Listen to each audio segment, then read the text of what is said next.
त्याच्यामध्ये जास्त काही डीप कॉन्सेप्ट्स नाही आहेत. ज्या तुम्ही 10वीपर्यंत शिकलेल्या कॉन्सेप्ट्स आहेत त्याच ऑलमोस्ट त्याच्यामध्ये आहेत.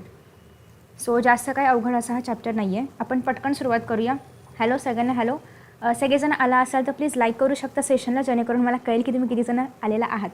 चलो, सगळ्यात पहिल्यांदा पहिलीच गोष्ट अशी आहे की आपल्याला केमिस्ट्रीची डेफिनेशन बघायची आहे. कारण आपण हा जो केमिस्ट्री विषय आहे तो आपल्याला नवीन आहे. आत्तापर्यंत आपण 10th सायन्स 1 बघितलं, सायन्स 2 बघितलं, पण हा जो केमिस्ट्री आहे हा काहीतरी नवीन आहे. मग नेमका केमिस्ट्रीमध्ये कशाचा अभ्यास करायचा असतो हे आधी कळलं पाहिजे ना, त्याशिवाय आपण अभ्यास कसा करणार, राईट?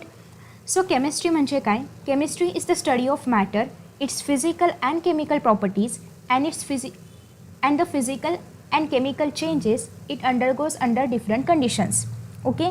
सो आता बेसिकली केमिस्ट्री काय आहे? केमिस्ट्री म्हणजे काय? आपण मॅटरचा अभ्यास करतो. आता मॅटर म्हणजे काय? ज्याने पण स्पेस ऑक्युपाय केलेली आहे त्याला आपण मॅटर म्हणतो. सपोज तुमच्या हातामध्ये मोबाईल असेल तर मोबाईलने तुमच्या हाताचा तेवढा भाग ऑक्युपाय केला आहे म्हणजे मोबाईल एक मॅटर झाला. सपोज तुम्ही जमिनीवरती पेन ठेवला असेल तर पेनने जमिनीवरचा त्याच्या आकाराचा भाग ऑक्युपाय केला आहे, सो तो काय झाला? Pen is a matter. Okay. तर अशा पद्धतीने कुठलीही गोष्ट जी पण एका पर्टिक्युलर भागाला किंवा एका पर्टिक्युलर एरियाला ऑक्युपाय करते त्याला आपण म्हणतो मॅटर. सो आय होप की सगळ्यांना मॅटर म्हणजे काय हे क्लिअर आहे. ओके. सो अशा एखाद्या कुठल्याही मॅटरचा कुठल्याही केमिकल मॅटरचा जेव्हा आपण अभ्यास करतो तेव्हा त्याला आपण म्हणतो की तो केमिस्ट्रीचा अभ्यास आहे किंवा केमिस्ट्रीचा स्टडी आहे किंवा बेसिकली केमिस्ट्रीमध्ये याचा अभ्यास केला जातो. आता त्यासोबतच मॅटरचा अभ्यास करणं म्हणजे नेमकं काय करणं? तर त्या मॅटरचा केमिकल प्रॉपर्टीज काय आहे, फिजिकल प्रॉपर्टीज काय आहे. आता फिजिकल प्रॉपर्टीज म्हणजे काय? तर त्या मॅटरचा कलर कसा आहे, त्या मॅटरचा वास कसा आहे, तर हे सगळं येतं फिजिकल प्रॉपर्टीजमध्ये. त्याचा बॉइलिंग पॉईंट काय आहे, मेल्टिंग पॉईंट काय आहे, हे सगळं येतं फिजिकल प्रॉपर्टीजमध्ये. मग केमिकल प्रॉपर्टीजमध्ये काय येतं? सपोज मी या मॅटरवरती ॲसिड टाकलं तर ते काय रिॲक्शन दाखवेल. मी या मॅटरवरती जर बेस टाकलं तर तो काय रिॲक्शन दाखवेल. मी या मॅटरवरती जर न्यूट्रल सोल्युशन टाकलं तर तो काय रिॲक्शन दाखवेल. तर बेसिकली ज्या पण रिॲक्शन असतात त्या सगळ्या येतात केमिकल चेंजेसमध्ये किंवा केमिकल प्रॉपर्टीजमध्ये. ठीक आहे. सो आपण केमिस्ट्रीमध्ये एखाद्या मॅटरच्या केमिकल प्रॉपर्टीजचा, फिजिकल प्रॉपर्टीचा अभ्यास करतो. त्यासोबतच त्याच्यामध्ये जे काही केमिकल आणि फिजिकल चेंजेस होतात त्याचाही अभ्यास करतो. आता आधी आपण फिजिकल बघूया. फिजिकल चेंजेस म्हणजे काय? तर एखादा आईस क्यूब तुमच्यासमोर आहे आणि त्या आईस क्यूबचं कन्व्हर्जन कशामध्ये झालं? पाण्यामध्ये झालं. ऑब्व्हियसली आजूबाजूला उष्णता आहे, सो आईस क्यूब कशामध्ये कन्वर्ट झाला? पाण्यामध्ये कन्वर्ट झाला. याला आपण म्हणणार आहोत फिजिकल चेंज, कारण पुन्हा त्या पाण्याचा परत आईस क्यूब बनू शकतो. सो बेसिकली जे पण रिव्हर्सिबल चेंजेस असतात त्याला आपण म्हणणार आहोत फिजिकल चेंजेस. आईस क्यूबचं पाणी झालं, पाण्याचं पुन्हा आईस क्यूब झालं. पण दुधाचं दही बनलं तर दह्याचं परत दूध बनतं का? नाही बनत. याचा अर्थ दुधाचं दही बनणं हा एक केमिकल चेंज आहे. सो केमिकल चेंजेस हे इरिव्हर्सिबल आहेत. ठीक आहे. त्यासोबतच फिजिकल चेंजेसमध्ये फक्त स्टेट ऑफ मॅटर बदलते. म्हणजे आईस क्यूब सॉलिड होता, त्याचं पाणी म्हणजे लिक्विड बनलं. पण त्यासोबतच जर आपण केमिकल चेंजेस पाहिले तर याच्यामध्ये स्टेट्स ऑफ मॅटर बदललंच पाहिजे असं काही कंपल्सरी नाही आहे किंवा बदलतं असं पण नाही आहे. कारण दुधाचं दही बनलं काय किंवा दह्याचं दूध बनलं काय तितकंसं स्टेट ऑफ मॅटरमध्ये चेंज होत नाही आहे. इवन दो दही थोडंसं घट्ट असतं दुधापेक्षा, पण इतकी काही स्टेट ऑफ मॅटर बदललेली नाही आहे. ठीक आहे. तर अशा पद्धतीने हे झालं आपल्या केमिकल प्रॉपर्टीज किंवा केमिकल कंडिशन्स, फिजिकल चेंजेस सगळं आपण बघितलेलं आहे. तर आता आपल्याला ॲक्च्युअल आपल्या चॅप्टरला सुरुवात करायची आहे. मॅटर म्हणजे काय आपण पाहिलं. हे असं काय उठतंय? नको उठूस. ओके. सो मॅटर म्हणजे काय आपण बघितलं की anything which occupy space and has mass is called as matter. व तर तुम्हाला या ठिकाणी पण डेफिनेशन मिळेल, पण ही खूप जनरल होती किंवा कॉमन होती, सो मी आपल्या नोट्समध्ये नाही ॲड केली आहे आणि इवन ही तुम्हाला कुठे विचारणार पण नाहीत. ठीक आहे. आफ्टर दॅट नेक्स्ट आहे इन्स्टा आय डी. बरं, हे सगळं आपण नंतर करूया का? आधी आपण अभ्यास करूया, मग आपण इन्स्टा आय डीची देवाणघेवाण करूया. चला नंतर. सो आता मॅटर्स कशामध्ये क्लासिफाय केले जातात? प्युअर सबस्टन्सेसमध्ये आणि त्यासोबतच मिक्सचर्समध्ये. आता प्युअर सबस्टन्स म्हणजे काय? जे पण एकदम प्युअर आहे. तुमच्यासमोर सोनं ठेवलं, एकदम प्युअर आहे, म्हणजे सोनं म्हणजे ॲक्च्युअल सोनं पाहिजे, आपला दागिना नाही. कारण दागिन्यामध्ये मिक्स्ड असतात काही इतर मेटल्स पण, कारण ॲक्च्युअल सोनं खूप मऊ असतं. किंवा तुमच्यासमोर ॲक्च्युअल चांदी ठेवली, तुमच्यासमोर ॲक्च्युअल कॉपर ठेवलं, म्हणजे ओरिजिनल कॉपर ठेवलं, तर हे सगळे जे आहेत तर ते येणार आहेत प्युअर सबस्टन्स. ठीक आहे. आता नेक्स्ट आहे मिक्सचर. मिक्सचर म्हणजे काय? सगळ्यांना भेळ माहिती असेल. भेळ माहिती आहे ना? कुरमुरे टाकून, शेव टाकून, कांदा, टोमॅटो, कोथिंबीर, हा. ओके. सो ही जी भेळ बनते तर ही भेळ असणार आहे आपलं मिक्सचर. पण दोघांमध्ये फरक काय? आपल्याला कसं कळणार की प्युअर सबस्टन्स कुठला आहे, मिक्सचर कुठला आहे? बरोबर आहे ना? म्हणजे हे आपल्याला कळलं पाहिजे. तर बेसिकली प्युअर सबस्टन्समध्ये जे पण केमिकल कॉम्बिनेशन असतं. आता सपोज की माझ्याकडे आहे चांदी. ठीक आहे. माझ्याकडे समोर सिल्वर आहे. तर मग आता सिल्वर म्हणजे काय? तर तो एक प्युअर सबस्टन्स आहे, त्याच्यामध्ये कोणी काही मिक्स नाही केलं आहे. ओके, एकदम प्युअर आहे, त्याच्यामध्ये कोणी काही इतर कुठलाही मेटल मिक्स नाही केलं आहे, कुठल्याही प्रपोर्शनमध्ये मिक्स नाही केलं आहे. पण जर मी मिक्सचर बघितलं तर मिक्सचरमध्ये मी असं मोजून टाकले का की हां एकच अर्धाच कांदा टाकला, त्या कांद्याच्या 4च फोडी टाकल्या किंवा टोमॅटोच्या पण 8च फोडी टाकल्या, असं काय मी मोजून टाकले का नाही. मला ज्याप्रमाणे आवडतं खायला किंवा मला ज्याप्रमाणे चव आवडेल त्याप्रमाणे मी भेळ बनवली. सो आपण मिक्सचरमध्ये कुठलंही केमिकल कंपोजिशन बघत नाही. ओके, केमिकल कंपोजिशन आपण बघत नाही, पण आपण प्युअर सबस्टन्समध्ये मात्र केमिकल कंपोजिशनला खूप महत्त्व देतो. ठीक आहे, कारण इथे प्युअर असलं पाहिजे, सगळं खरं 100% खरं असलं पाहिजे. आता प्युअर सबस्टन्समध्ये पण 2 ग्रुप्स आहेत, एलिमेंट्स आणि कंपाऊंड्स. एक्सक्यूज मी, जरा इन्स्टा आय डीमधून बाहेर पडला असेल तर इकडे याल का, केमिस्ट्रीमध्ये या जरा. ओके, बाकीची केमिस्ट्री आपण नंतर बघूया, आधी मॅटरची बघूया. ओके, चलो. सो एलिमेंट्स आणि कंपाऊंड्स 2 प्रकारचे सबस्टन्सेस आहेत, प्युअर सबस्टन्सेस आहेत. एलिमेंट म्हणजे काय, कुठला पण एक सिंगल एलिमेंट. एलिमेंट म्हणजे तुम्ही घेऊ शकता नायट्रोजन आहे, आपलं हे सोडियम आहे. सो हे सगळे जे पण पेरियोडिक टेबलमधले जे घटक आहेत त्याला आपण म्हणूया एलिमेंट्स आहेत. ओके, सो एलिमेंट म्हणजे काय आहे की एखादा कुठला पण सिंगल घटक, त्याला आपण म्हणणार आहोत एलिमेंट. या ठिकाणी बरीचशी केमिस्ट्रीबद्दलची इन्फॉर्मेशन आहे, सो तुम्ही हवं तर ती रीड करू शकता, कारण ती तुम्हाला माहीत असणं गरजेचं आहे, पण पेपरमध्ये येत नाही. सो मी एकदा का हे सगळं कंप्लीट केलं की मी तुम्हाला पुन्हा एकदा ही इन्फॉर्मेशन वाचून दाखवेन. ठीक आहे, पण ते आपण थोड्या वेळाने बघूया. आता आपण जे इम्पॉर्टंट आहे ते बघूया. हे महत्त्वाचं आहे पण तितकंसं नाही. सो हे मी तुम्हाला थोड्या वेळाने सांगेन इथे काय सांगितले ते. ओके, हां, कुठे होतं आपण एलिमेंटमध्ये. सो बेसिकली एलिमेंट्स हे अशा प्रकारचे प्युअर सबस्टन्सेस आहे जे आपण ब्रेक नाही करू शकत. म्हणजे एक एलिमेंट किंवा एक ॲटम जर घेतला, सोडियमला तोडू नाही शकत. खूप मोठा घेतला तर ते तोडायची गोष्ट वेगळी आहे, पण मी फक्त एका पार्टिकलबद्दल बोलते. ठीक आहे, सो तुम्ही त्याला तोडू नाही शकत किंवा सिम्पल सबस्टन्समध्ये डिवाईड नाही करू शकत. सो अशा ज्या पण गोष्टी आहेत त्याला आपण म्हणणार आहोत एलिमेंट्स. ठीक आहे, आता एलिमेंट्सला आपण परत क्लासिफाय करतो की ते एलिमेंट मेटल आहे की नॉन मेटल आहे की मेटलॉइड आहे. आता तुम्ही सगळ्यांनी पेरियोडिक टेबल तर बघितलं असेलच, इथे आहे कदाचित, आहे का माहिती आहे का रे सगळ्यांना पेरियोडिक टेबल? माझ्याकडे लक्ष द्या यार, म्हणजे स्क्रीनकडे लक्ष द्या. अरे यार, पेरियोडिक टेबल इथे नाही आहे काय? NCERTमध्ये होता 2nd चॅप्टरला. कोणाला पान नंबर माहिती असेल तर प्लीज सांगा. तसं पण आम्ही शोधतोय, बघूया आम्हाला सापडतोय का. पेरियोडिक क्लासिफिकेशन,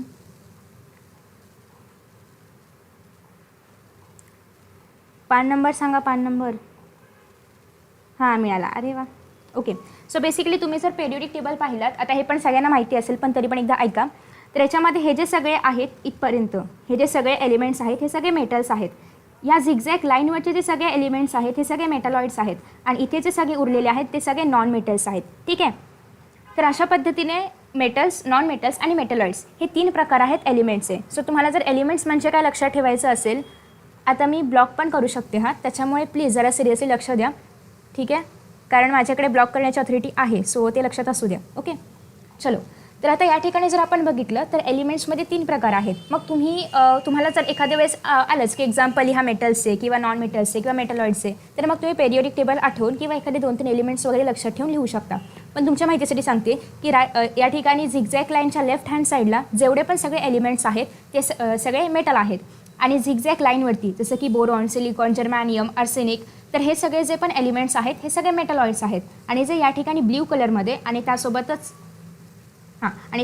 इकडे सगळे जे बघायला मिळतात हे सगळे कसे आहेत, नॉन मेटल्स आहेत. ओके, आता मेटल्सच्या प्रॉपर्टीज काय आहेत, परत आपण आपल्या पेजवरती येऊया.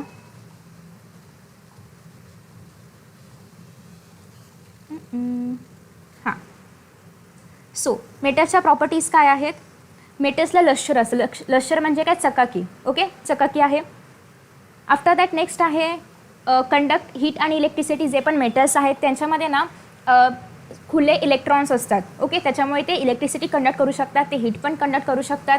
नेक्स्ट आहे नेक्स्ट आहे can be drawn into wire. So त्या मेटलची आपण वायर पण बनवू शकतो. तुम्हाला माहिती आहे कॉपरची वायर असते, सो ती पण मेटलपासूनच बनवली आहे. म्हणजे एखादा एवढा कडक किंवा टणक किंवा स्ट्रॉंग मेटल असून पण त्याची आपण वायर बनवू शकतो. सो ती काय आहे, मेटलची प्रॉपर्टी आहे.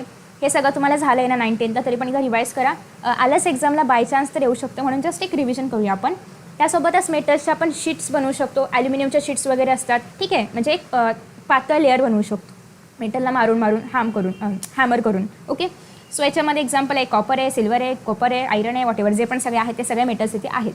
सो मर्क्युरी एक प्रकारचं लिक्विड आहे, म्हणजे ते मेटल असून पण एक लिक्विड आहे. सो तुम्हाला जर असं विचारलं की मेटल पण आहे आणि लिक्विड पण आहे असं काय आहे, किंवा असा मेटल की जो लिक्विड स्टेटमध्ये असतो तो काय आहे, तर तो आहे मर्क्युरी. सो हे लक्षात ठेवा, हे तुम्हाला MCQsला येऊ शकतं किंवा इवन तुम्हाला हे ते असतात ना नेम द फॉलोइंग सारखे क्वेश्चन्स त्याच्यामध्ये पण येऊ शकतं. ठीक आहे. आता नेक्स्ट आहे नॉन मेटल्स. नॉन मेटल्समध्ये काय आहे की नॉन मेटल्सला लश्कर नाही आहे. ओके, चकाकी बिकाकी काय नाही आहे नॉन मेटल्सला.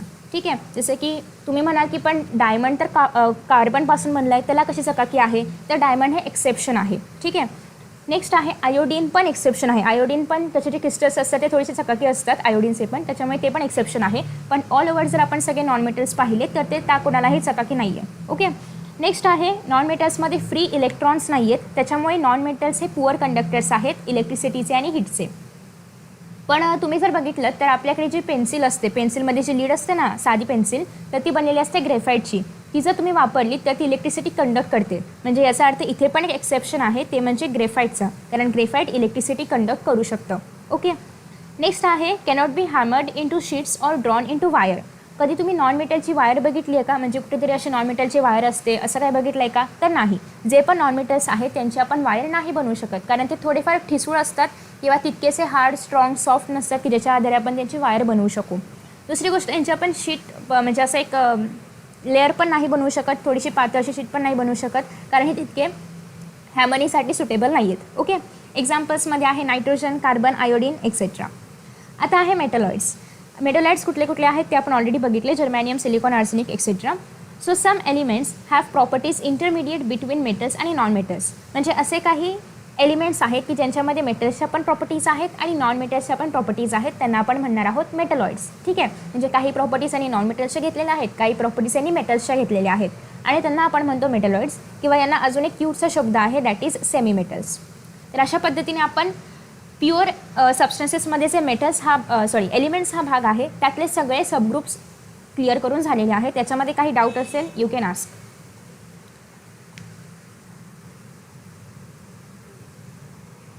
नाही आहे, डाऊट नाही आहे.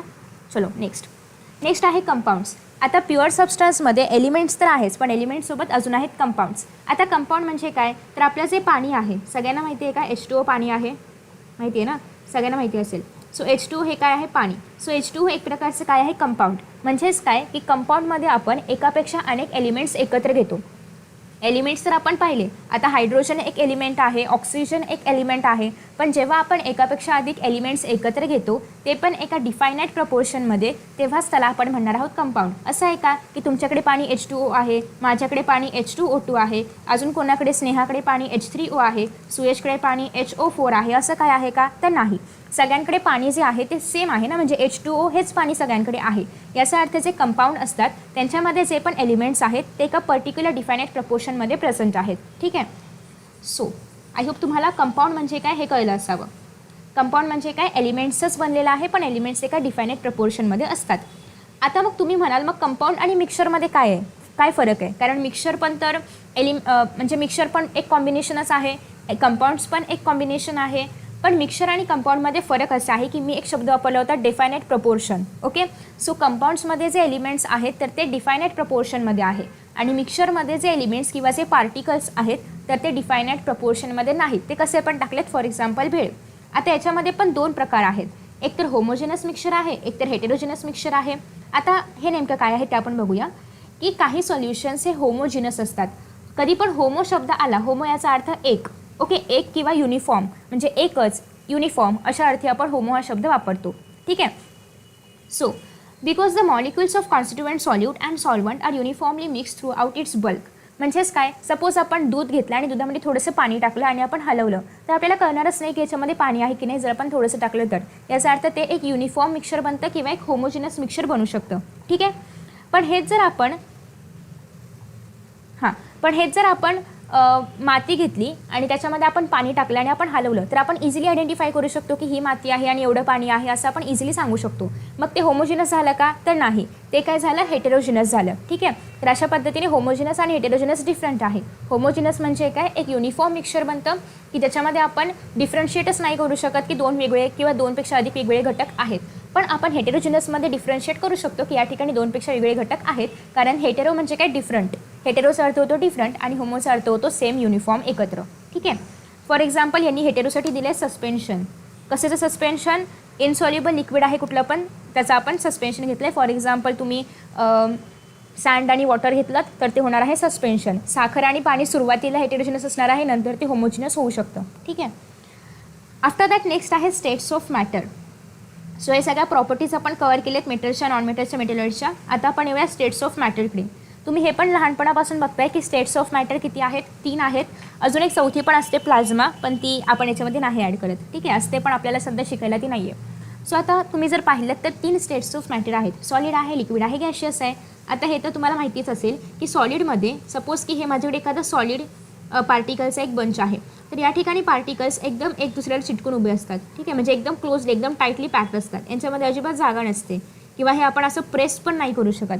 काही पण सॉलिड मटेरियल तुमच्याकडे असेल, मोबाईल प्रेस करू शकता का? नाही प्रेस करू शकत. म्हणजे एकदम दाबून त्याची चपाती करू शकतं का? नाही करू शकत. राईट. आणि कोणी करणार पण नाही, कारण मोबाईल सगळ्यांना जीवापेक्षा जास्त प्रिय आहे. त्याच्यामुळे जे पण सॉलिड आहेत त्याच्यामध्ये पार्टिकल्स एकदम टाईटली पॅक्ड आहेत. ओके. सो हे झालं सॉलिड. सो इथे तेच लिहिलं आहे की सॉलिड्समध्ये ॲटम्स किंवा मॉलिक्युल्स जे आहेत are held tightly or in perfect order. याची ऑर्डर पण परफेक्ट आहे, त्याच्यामुळे सॉलिड पार्टिकल्सचा शेप सेमच राहतो. टाईम 8 वाजताच असतं रोज. ओके. आफ्टर दॅट नेक्स्ट आहे लिक्विड. आता लिक्विडमध्ये कसं आहे, सॉलिडपेक्षा थोडेसे हे पार्टिकल्स थोडेसे लांब, खूप लांब नाही, थोडेसे एकदम थोडेसे लांब लांब असतात. म्हणजे जसं की तुमचं पाणी आहे. आता पाणी आपण जर ग्लासमध्ये टाकलं तर ते ग्लासचा शेप घेतं. राईट. तर अशा पद्धतीने याच्यामध्ये जे पार्टिकल्स आहेत ते एकदम एक दुसऱ्याला चिटकून किंवा टाईटली पॅक्ड नाही आहेत. जर टाईटली पॅक्ड असते तर मग ते कुठलाही दुसरा शेप नसते घेऊ शकले, किंवा ते ग्लासचा शेप नसते घेऊ शकले, ते भांड्याचा शेप नसते घेऊ शकले. त्याच्यामुळे जे लिक्विडमधले पार्टिकल्स आहेत तर ते एक दुसऱ्यांपासून थोडेसे लांब आहेत. ठीक आहे.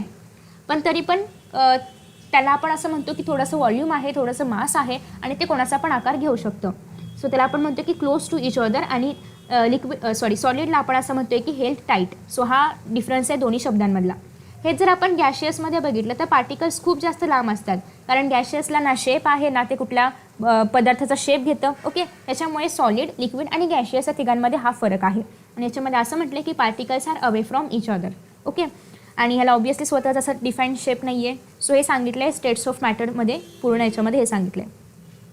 अजून काय सांगितलं आहे? 3 states of matter are interconvertible. Obviously आपण जर बर्फ आहे, बर्फाला आपण हीट दिली त्याचं पाणी बनणार, पाण्याला आपण हीट दिली त्याचं वेपर बनणार. तर अशा पद्धतीने तिन्ही पण स्टेट्स इंटरकन्व्हर्टिबल आहेत. आपण कधीही कुठल्याही स्टेटमध्ये कन्व्हर्जन करू शकतो. व्हिडिओ आवडत असेल तर प्लीज लाईक करा. आफ्टर दॅट नेक्स्ट आता आपण बघतोय प्रॉपर्टीज ऑफ मॅटर आणि त्यांचं मेजरमेंट. आता प्रॉपर्टीज कुठे गेलं? प्रॉपर्टीज ऑफ मॅटर कुठे गेलं? हां, इथे. सो प्रॉपर्टीज ऑफ मॅटर सगळ्यांना माहिती आहे की 2 प्रकारच्या प्रॉपर्टीज आहेत, फिजिकल, केमिकल. मगाशी आपण याच्याबद्दल डिस्कशनसुद्धा केलं होतं. आता फिजिकलमध्ये काय आहे? Physical properties are those which can be measured or observed without changing the chemical composition.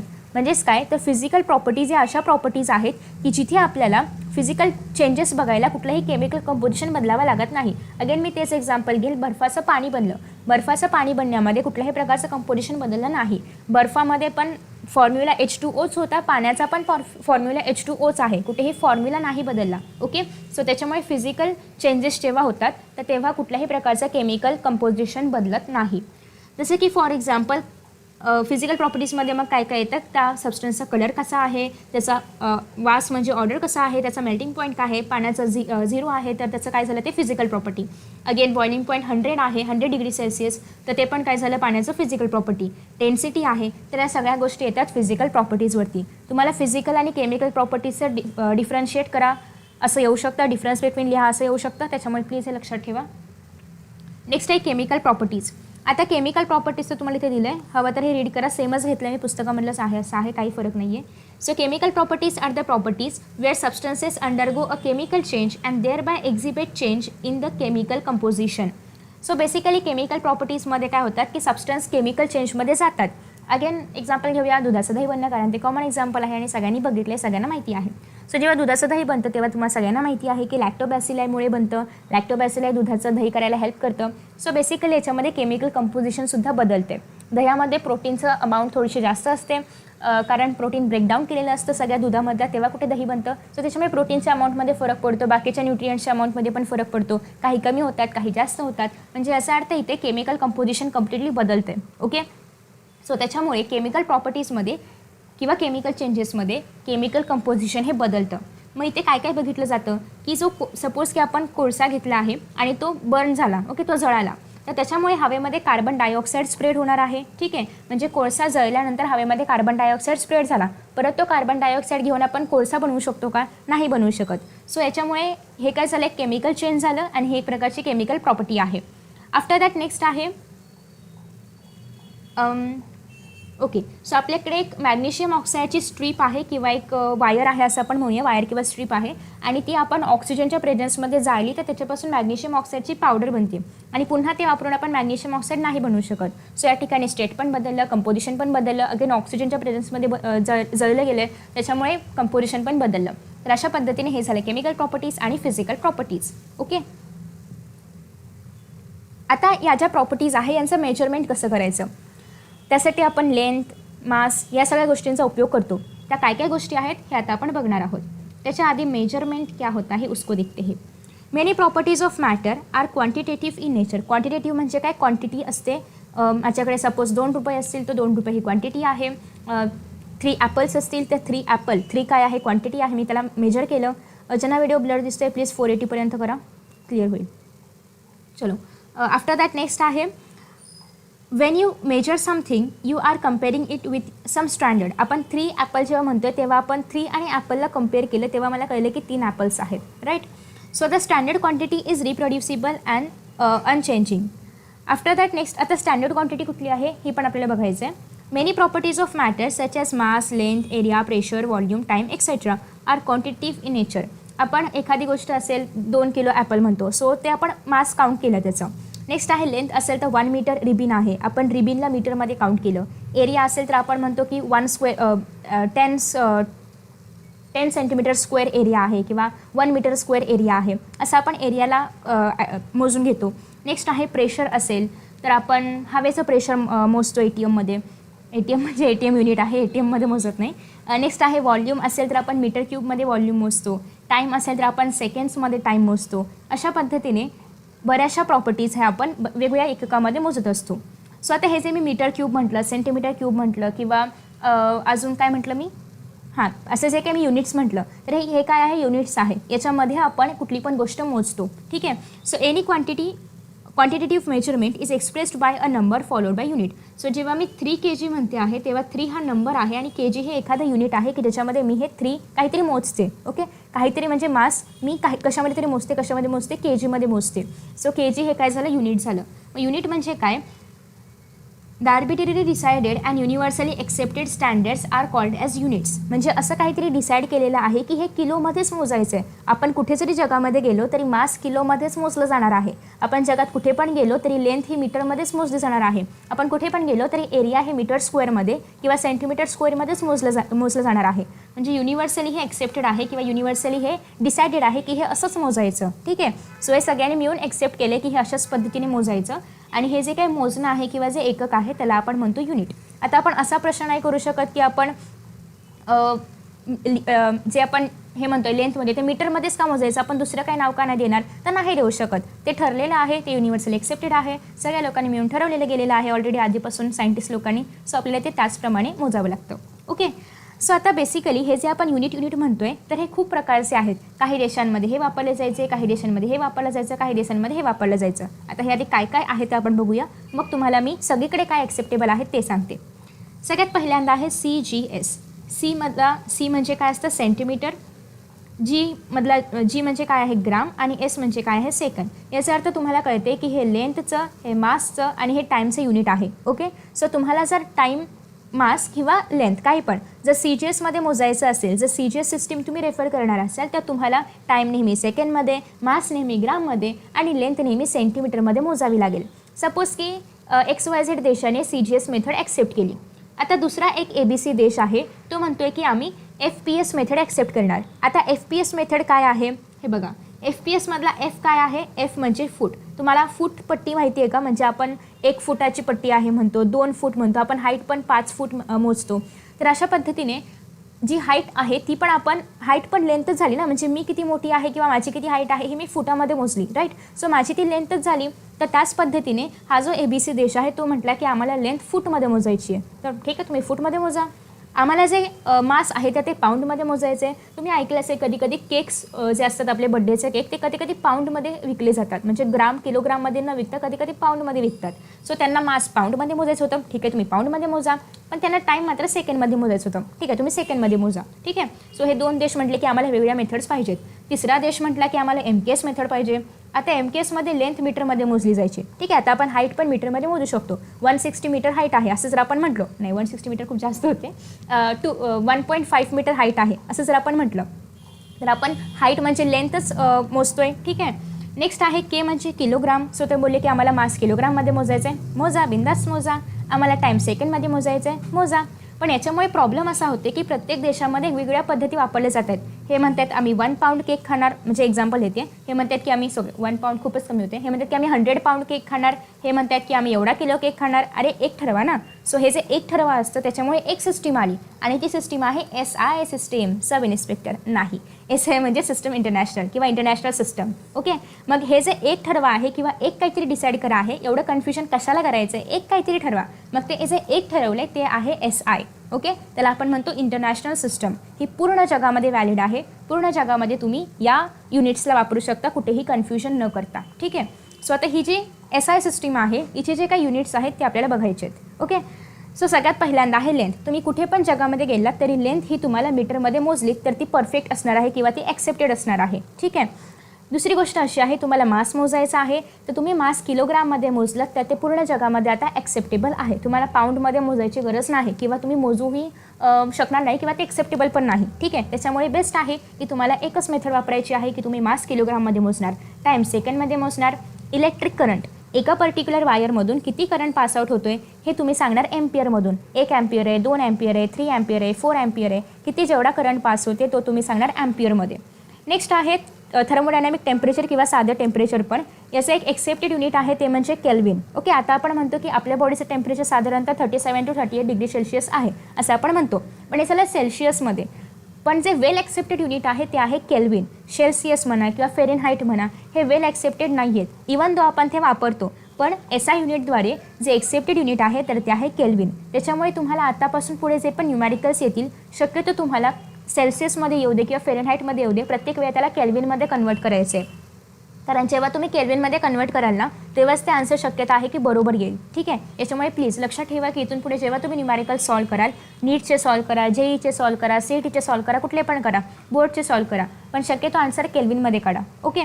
किंवा इतर कुठले पण गोष्टी आहेत, लेंथ पण असेल तर आन्सर मीटरमध्ये काढा, मास असेल तरी पण आन्सर शक्यतो किलोग्राममध्ये काढा. ओके. नेक्स्ट आहे अमाऊंट ऑफ सबस्टन्स. ओके. सबस्टन्समध्ये किती मॅटर भरलं आहे. ओके. हे आपण काढू शकतो मोलच्या आधारे. ओके. सो याचं युनिट काय झालं, मोल. नेक्स्ट आहे ल्युमिनस इंटेन्सिटी. इंटेन्सिटी किती आहे, ल्युमिनस म्हणजे लाईट इंटेन्सिटी किती आहे हे आपण मोजतो कॅन्डेलामध्ये आणि इथं शॉर्टकट आहे CD. ओके. हे तुम्हाला नाही आहे, हे फक्त लक्षात ठेवा. तुम्हाला ह्याचा यूज कुठल्याही न्यूमॅरिकल्समध्ये करायचं नाही आहे, ना 11वीला ना 12वीला. ठीक आहे. हे फक्त ॲज अ युनिट म्हणून लक्षात ठेवा किंवा ॲज अ फिजिकल क्वांटिटी म्हणून लक्षात ठेवा. ओके. चलो. सो हे सगळं होतं SI सिस्टीमबद्दल. इथे पण मी लिहिलं आहे, सो तुम्हाला टेक्स्टबुकचा टेबल लक्षात असेल तो बघा, हे पाहायचं हे पहा. ओके. वॉटेवर. आता आपण पाहतोय फिजिकल प्रॉपर्टीज. सगळ्यांना माहिती आहे मास वेट या 2 क्वांटिटीज आहेत आणि 2 वेगळ्या आहेत. प्लीज मास आणि वेट सेम नाही आहे, त्याला as a similar words as a synonyms म्हणून वापरू नका, कारण तुम्ही 10th स्टँडर्डला मास आणि वेटमधला डिफरन्स खूप चांगल्या पद्धतीने बघितलेला आहे. फर्स्ट चॅप्टर्स होता ग्रॅव्हिटेशन, बघितला आहे ना, नाहीतर परत व्हिडिओ बघू शकता, अपलोड केला आहे मी. सो बेसिकली मास आणि वेटमध्ये फरक काय आहे.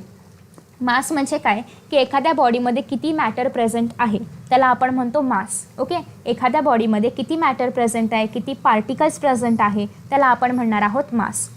आणि वेट म्हणजे काय आहे मग, तर वेट म्हणजे त्या बॉडीवरती अर्थचा किती ग्रॅव्हिटेशनल फोर्स ॲक्ट करतोय. पुन्हा एकदा ऐका, त्या बॉडीवरती अर्थचा किती ग्रॅव्हिटेशनल फोर्स ॲक्ट करतोय याला आपण म्हणणार आहोत वेट.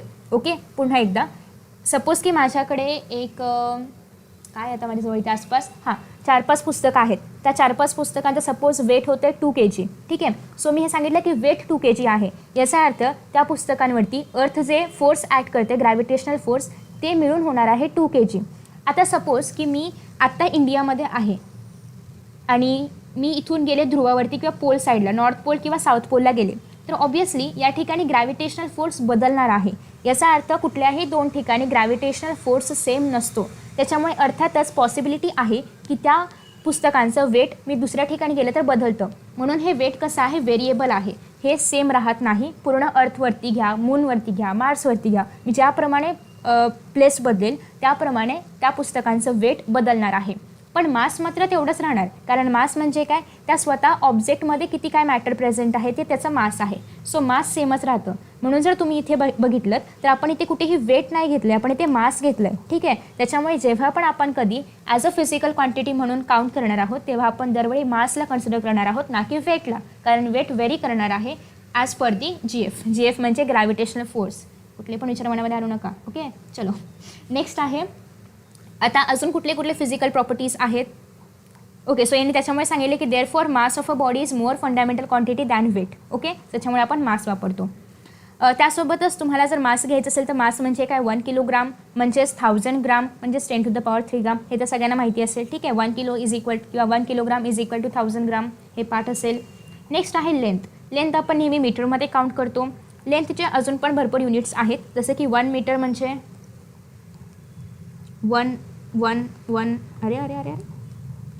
1 मीटर म्हणजे 10⁻³ मिलीमीटर, 10⁻² सेंटीमीटर. ओके, म्हणजेच 100 सेंटीमीटर.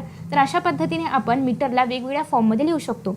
1 नॅनोमीटर म्हणजे काय, 1 मिनटं मी उलटं लिहिलं काय, 1 centimetre is equal to 10⁻² metre. Sorry मगाशी मी उलटं लिहिलं.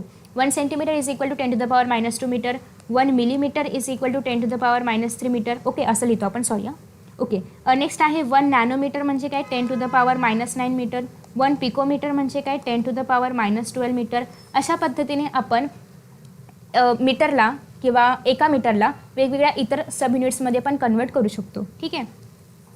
1 फेम्टोमीटर म्हणजे 10⁻15 मीटर. ओके, सो असे बरेचसे युनिट्स आहेत जे की तुम्ही जस्ट फॉर इन्फॉर्मेशन म्हणून लक्षात ठेवू शकता, कारण तुम्हाला पुढे न्यूमॅरिकल्समध्ये दिलं जाईल की वायरची लेंथ 1 नॅनोमीटर आहे किंवा अगेन वायरची लेंथ 1 फेम्टोमीटर आहे. तर तुम्हाला ते माहिती पाहिजे की फेम्टोमीटर काय असतं, पिकोमीटर काय असतं, नॅनोमीटर काय असतं. ठीक आहे. नेक्स्ट आहे व्हॉल्यूम. व्हॉल्यूम म्हणजे काय, it is the amount of space occupied by a 3 dimensional object.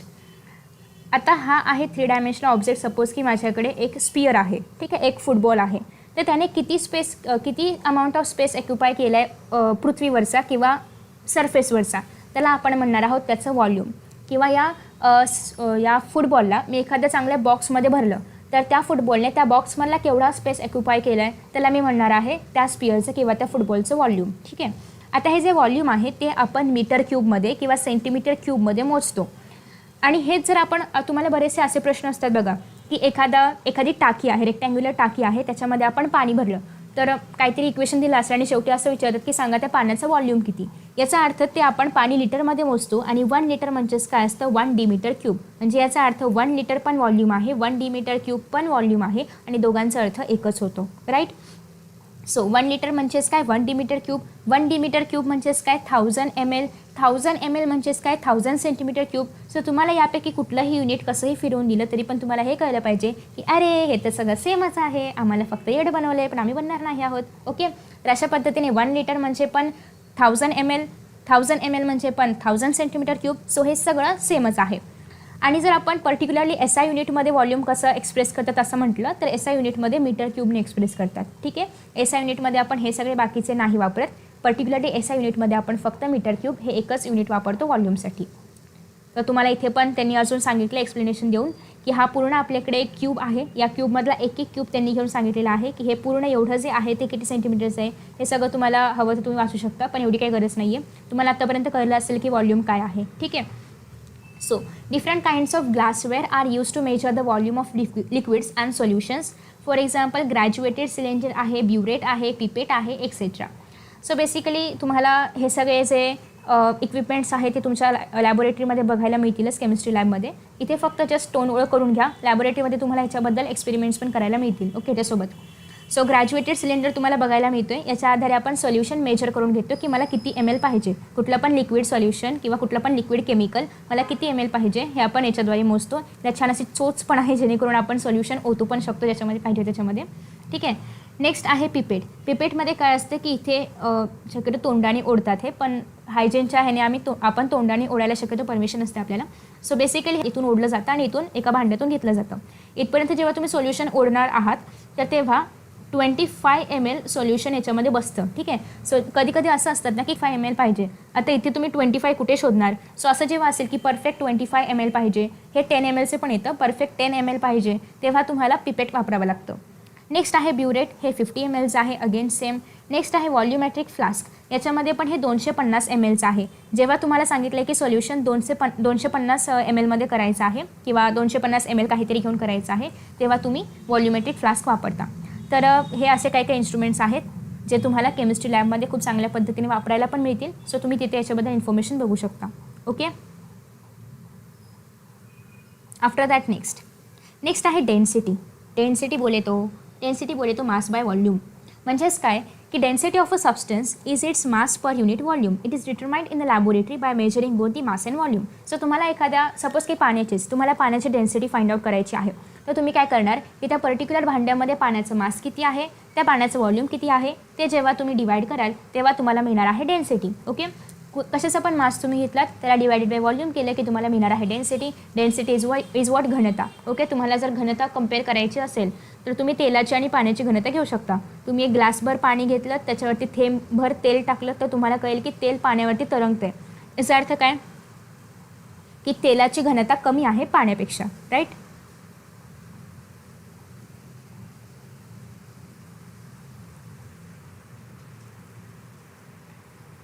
Okay. After that next असं आहे की मला चॅट्स का दिसत नाही आहेत, स्टॉप झालं आहे का काय, की माझंच नेट स्टॉप झालं आहे, लॅग वगैरे होत नाही आहे ना.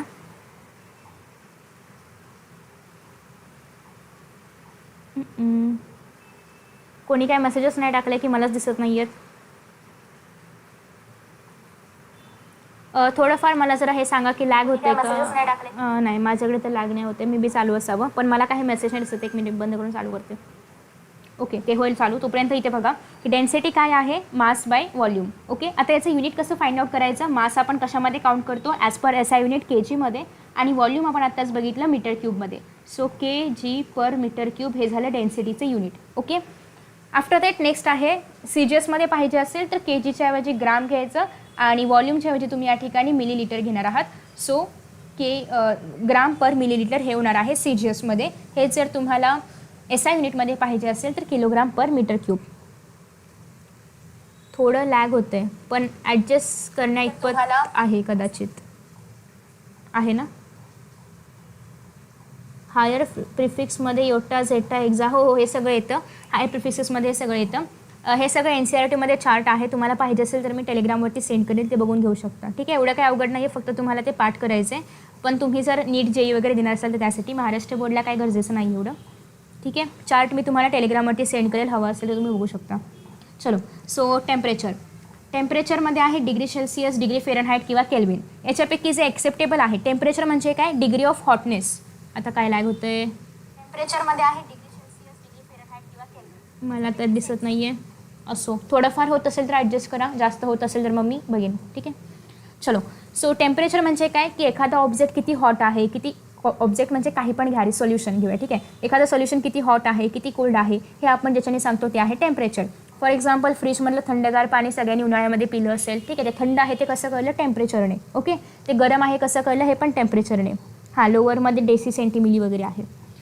तर अशा पद्धतीने आपण टेम्परेचर या 3 एककांमध्ये मोजतो, डिग्री सेल्सिअस, डिग्री फेरनहाईट आणि केल्विन. डिग्री केल्विन नसतं, हां, फक्त केल्विन असतं. आणि केल्विन हे काय आहे, SI आहे. सो जेव्हा पण आता तुम्ही टेम्परेचर सांगाल तेव्हा शक्यतो केल्विनमध्ये सांगा. पण तुम्ही म्हणाल आम्हाला तर सेल्सिअसमध्ये माहिती आहे, केल्विनमध्ये कसं करायचं, तर त्यासाठी फॉर्म्युला आहे.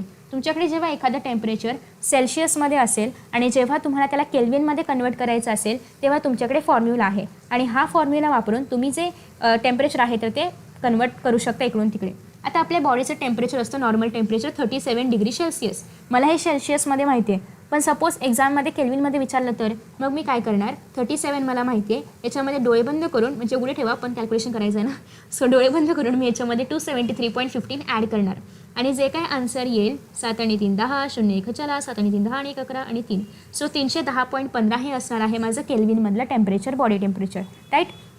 मग आता तुम्ही म्हणाल हे तर केल्विनचं तर इझी आहे, केल्विनमधलं सेल्शियसमध्ये करायचं असेल तर सो हे केल्विनमधलं आहे, सेल्शियसमध्ये करायचं आहे, याच्यामधून 273.15 वजा करा, जे आन्सर येईल ते असणार आहे सेल्सियसमध्ये. ओके, हे इझी आहे. फक्त 273.15 नाही केलं तरी पण चालेल, 273 केलं ॲप्रॉक्सिमेटली तरी पण चालणार आहे. ठीक आहे. सो सेल्शियसचं सेल्शियसचं केल्विनमध्ये करताना काय करायचं आहे, 273 वजा करायचं आहे, ॲड करायचं आहे, आणि केल्विनचं सेल्शियसमध्ये करताना 273 वजा करायचं आहे. ठीक आहे. सो अशा पद्धतीने तुम्ही हे जे आन्सर्स आहेत तर ते फाइंड आउट करणार आहात. तुम्हाला कन्व्हर्जन्सवरती पण साधा सिंपल प्रश्न येऊ शकतो एक्झामला. आता तुम्ही म्हणाल फेरेनहाईटमध्ये कसं करायचं, माझ्याकडे जे 37 डिग्री सेल्शियस टेम्परेचर आहे बॉडीचं ते मला कन्वर्ट करायचं आहे डिग्री फेरेनहाईटमध्ये. तर त्यासाठी हा एवढा लांबलचक फॉर्म्युला आहे, 9/5 मल्टिप्लाय बाय 37 प्लस 32. हे जेव्हा तुम्ही सॉल्व कराल, आधी हे सॉल्व करायचं आहे, मग जे येईल त्याच्यामध्ये 32 ॲड करायचं आहे. सो जेव्हा तुम्ही हे सॉल्व कराल, आय गेस साधारणतः 98.6च्या आसपास आपलं फेरेनहाईटमध्ये टेम्परेचर असतं बॉडीचं. सो हे जेव्हा तुम्ही सॉल्व कराल तेव्हा तुम्हाला याच्या आसपासची व्हॅल्यू मिळेल. ओके, सो ते असणार आहे आपलं फेरेनहाईटमधलं बॉडी टेम्परेचर. ठीक आहे. ओके, ठीक आहे. 10th स्टँडर्डचा भूगोलचा अभ्यास कसा करावा व्हिडिओ कधी येणार? येईल लवकर येईल, भेटेल तुम्हाला पुढच्या आठवड्यामध्येपर्यंत, म्हणजे या मंडे ट्यूसडेला. ओके, सो फेरेनहाईटचं सेल्शियसमध्ये कसं करायचं, केल्विनचं सेल्शियसमध्ये कसं करायचं, आय होप तुम्हाला कळलं असेल. तुम्हाला जर फेरेनहाईटचं सेल्शियसमध्ये कसं करायचं असा प्रश्न आला तर तुम्हाला हेच इक्वेशन रिअरेंज करायचं आहे फक्त, आणि तुम्ही ते करू शकता. सो याच्यामध्ये काही अवघड नाही आहे. ओके, तर अशा पद्धतीने हे आपण बघितलं आहे. आता सगळ्यात इम्पॉर्टंट टॉपिक आहे ते म्हणजे लॉज ऑफ केमिकल कॉम्बिनेशन, जो की मोठा आहे आणि हा आपण स्टार्ट करणार आहोत नेक्स्ट व्हिडिओला. आपला छोटासा पार्ट सुटला होता सुरुवातीला, चॅप्टरच्या सुरुवातीचा, जो की मी म्हटलं होतं शेवटी घेणार, तर तो आता आपण बघूया. ठीक आहे. जो लॉज ऑफ केमिकल कॉम्बिनेशन आहे तो एक मोठा टॉपिक आहे आणि तो एक सलग घेतला गेला पाहिजे. सो तो मी घेणार आहे उद्या रात्री 8 वाजता. आता बघा केमिस्ट्री म्हणजे नेमकं काय आहे. तर तुम्हाला जेव्हा आपण हा थोडाफार चॅप्टर पाहिला तेव्हा तुमच्या लक्षात आलं असेल की केमिस्ट्रीमध्ये आपण काय काय करतो. आपण युनिट्स बघतो, आपण वेगवेगळे सोल्युशन्स मिक्स वगैरे करून त्यांच्या प्रॉपर्टीज काय आहेत ते बघतो. केमिकल प्रॉपर्टी आहे, फिजिकल प्रॉपर्टी आहे, टेम्परेचर काय आहे, व्हॉल्यूम काय आहे, किती मिनिटामध्ये ही रिॲक्शन होते, या सगळ्या गोष्टी आपण केमिस्ट्रीमध्ये बघतो. त्यासोबतच केमिस्ट्रीमध्ये आपण स्टेट्स ऑफ मॅटर पण बघितलं. काही सॉलिड आहे, काही लिक्विड आहे, काही गॅसियस आहे, काही मेटल्स आहे, काही नॉन मेटल्स आहेत, काही मेटलॉइड्स आहेत. सो बेसिकली एवढं सगळं बघून झाल्यानंतर तुम्हाला केमिस्ट्रीची थोडीफार आयडिया आली असेल. मग आता आपल्या लाईफमध्ये केमिस्ट्रीचा काय यूज आहे ते बघा. Chemistry is a central science. So तुम्ही जर बघितलं तर फिजिक्समध्ये पण केमिस्ट्री यूज होतं. तुम्हाला एखादं मशीन बनवायचं आहे आणि तुम्हाला त्याला मेटल पाहिजे आणि तुम्हाला हेच माहिती नाही की कुठलं मेटल वापरलं गेलं पाहिजे, कुठल्या मेटलच्या काय प्रॉपर्टीज आहेत, तर तुम्ही मशीन बनवू शकता का? नाही बनवू शकत. तुम्हाला एखादं औषध बनवायचं आहे आणि तुम्हाला हेच माहिती नाही की त्या औषधामध्ये जे आपण इन्ग्रेडियंट्स वापरणार आहोत त्याच्या प्रॉपर्टीज काय आहेत, मग तुम्ही औषध बनवू शकता का? नाही बनवू शकत. तर अशा पद्धतीने केमिस्ट्री इज कोर सब्जेक्ट. तुम्हाला बायोलॉजी घ्या, फिजिक्स घ्या, मॅथ्स घ्या, इंजिनिअरिंग, डॉक्टर वगैरे या सगळ्या फील्डचा एक जो मेन कोर सब्जेक्ट आहे तो आहे केमिस्ट्री. कारण याच्याशिवाय तुम्ही कुठल्याच इतर सब्जेक्ट्सला कंप्लीट म्हणू शकत नाही. प्रत्येकामध्ये केमिस्ट्रीचा थोडाफार भाग तुम्हाला बघायला मिळेल. Right. So its knowledge is required in the studies of physics, biological science, applied science and earth and space science. So केमिस्ट्रीचा जो काही अभ्यास आहे तो सगळ्याच ठिकाणी उपयोगाचा आहे किंवा सगळ्याच ठिकाणी केला पाहिजे. आता केमिस्ट्रीचे काही ब्रांचेस मी या ठिकाणी लिहिलेत, तिकडे पण आपण येऊया. So the scope of chemistry is in every aspect of life. So तुम्ही जर केमिस्ट्रीच्या फील्डमध्ये काही करू इच्छित असाल तर खूप चांगली संधी आहे, कारण इथून तुम्हाला सगळ्या विषयांचा थोडा अभ्यास करायला मिळतो आहे आणि तू फील्डमध्ये आहे. So it's better option for your career or for your life.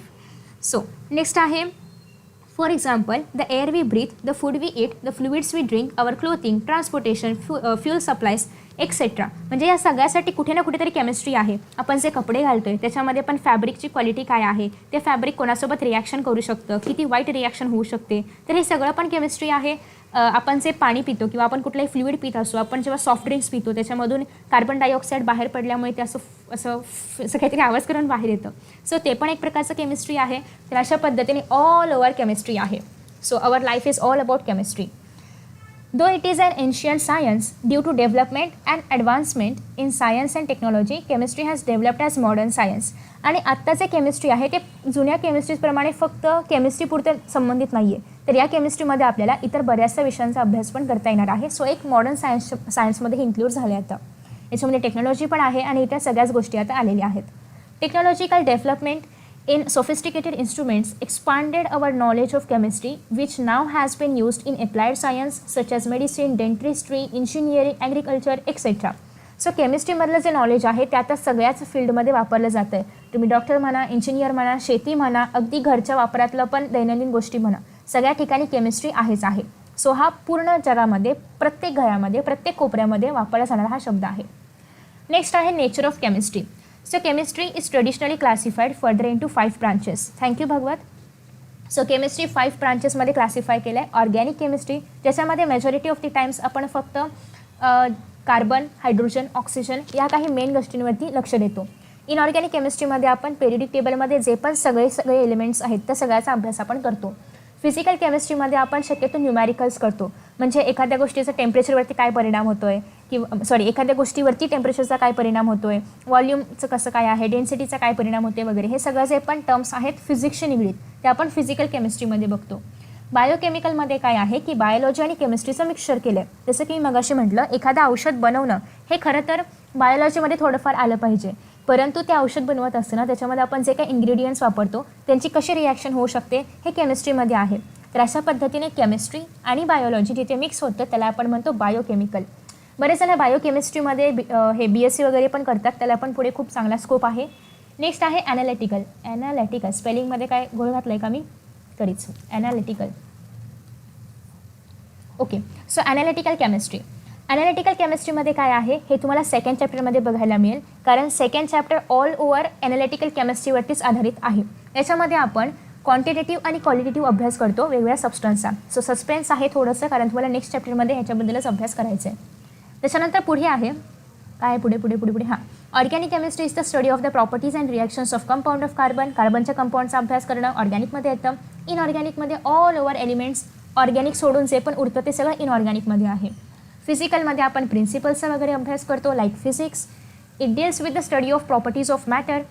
It is study of atoms, molecules, fundamental concepts related to atoms, energies, dynamics. So हे सगळं केमिस्ट्रीमध्ये आहे. ठीक आहे. सो केमिस्ट्रीमध्ये आपण ॲटम्स, मॉलिक्युल्स या सगळ्यांचा अभ्यास करतो. सो तुम्हाला पुढे स्ट्रक्चर ऑफ ॲटम नावाचा लेसन पण आहे, त्याच्यामध्ये तुम्हाला अजून डिटेलमध्ये केमिस्ट्री शिकायला मिळणार आहे. ठीक आहे. आफ्टर दॅट नेक्स्ट आहे it provides basic framework for all the other branches of chemistry. So basically chemistry एक स्केलेटन आहे, एक साचा आहे की ज्याचे बरेचसे ब्रांचेस पडतात आणि त्या सगळ्या ब्रांचेसमध्ये केमिस्ट्री यूजफुल आहे. तो देखो केमिस्ट्री की महिमा देखो, केमिस्ट्री की माया देखो, सब लोग इसमें समा जाओ और केमिस्ट्री बहुत अच्छे से पढ़ो. ठीक आहे. सो इन दिस वे आपण आज या चॅप्टरचा पहिला पार्ट कवर केला आहे असं आपण म्हणू शकतो, कारण दुसऱ्या पार्टमध्ये फक्त आपल्याला लॉज अभ्यासायचे आहेत आणि थोडंफार मॅथमॅटिकल टर्ममध्ये येणाऱ्या काही गोष्टी शिकायच्या आहेत. पूर्ण लॉजचा हा चॅप्टर आहे आणि पूर्ण बेसिक कॉन्सेप्ट्स, ॲटॉमिक मास काय आहे, मोलिक्युलर मास काय आहे, मोल वगैरे. सो हे सगळं आपल्याला या चॅप्टरमध्ये बघायचं आहे. खूप डिटेलमध्ये असे न्यूमॅरिकल्स नाही आहे, त्याच्यामध्ये सिम्पल न्यूमॅरिकल्स आहेत, एकेका फॉर्म्युलाने सॉल्व्ह होणारे. सो हे सगळे सॉल्व्ड एक्झाम्पल्स पण आपण उद्याच्या व्हिडिओमध्ये बघणार आहोत, उद्याच्या लाईव्हमध्ये बघणार आहोत. उद्याचं लाईव्ह असणार आहे संध्याकाळी 8 वाजता. ठीक आहे. तर तुम्हाला या चॅप्टरमध्ये काही डाऊट असेल तर विचारू शकता. एक्सरसाइज मी शक्यतो अपलोड करण्याचा प्रयत्न करणार आहे लवकरात लवकर, सो तुम्ही हवं तर ते पण व्हिडिओज बघू शकता. सो आत्तापर्यंत आपण जो पार्ट शिकलो आहे या लेसनमधला, याच्यामध्ये काही डाऊट?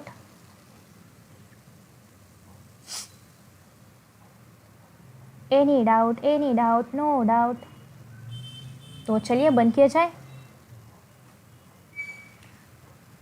काल मी बायोलॉजीच्या नोट्स अपलोड केलेल्या आहेत फर्स्ट चॅप्टर आणि सेकंड चॅप्टरचं. आय होप तुम्ही सगळ्यांनी डाउनलोड केले असतील, हवं तर लिहून काढले असतील, प्रिंटआउट काढा, लिहून काढा, काय पण करू शकता, तुमच्यावरती आहे ते. पण त्या नोट्स प्लीज रेफर करा आणि वाचा, तुमच्यासाठी आहेत. आणि प्रत्येक इन्फॉर्मेशन मी त्याच्यामध्ये इन्क्लूड केलेली आहे. थोडाफार क्रम हल्ला होता तो पण मी जुळवून दिलेला आहे तुम्हाला. सो आय होप तुम्ही ते चेकआउट केलं असेल. So thank you so much for watching this video. ज्यांना नोट्स नाही मिळालेत प्लीज टेलिग्राम चॅनल जॉईन करा. टेलिग्रामची लिंक तुम्हाला डिस्क्रिप्शनमध्ये लास्ट लिंक पाहायला मिळेल, ती आहे टेलिग्रामची. So thank you so much for joining आणि उद्या पण जॉईन व्हा. Best of luck. बाय. या चॅप्टरमधल्या या पार्टमधला काही डाऊट असेल तर तो उद्या विचारू शकता. ठीक आहे. बाय. Thank you so much. हो, डाउनलोड केला आहे. Very good, you are very sincere student. चलो बाय. 11th चा ग्रुप नाही बनवला.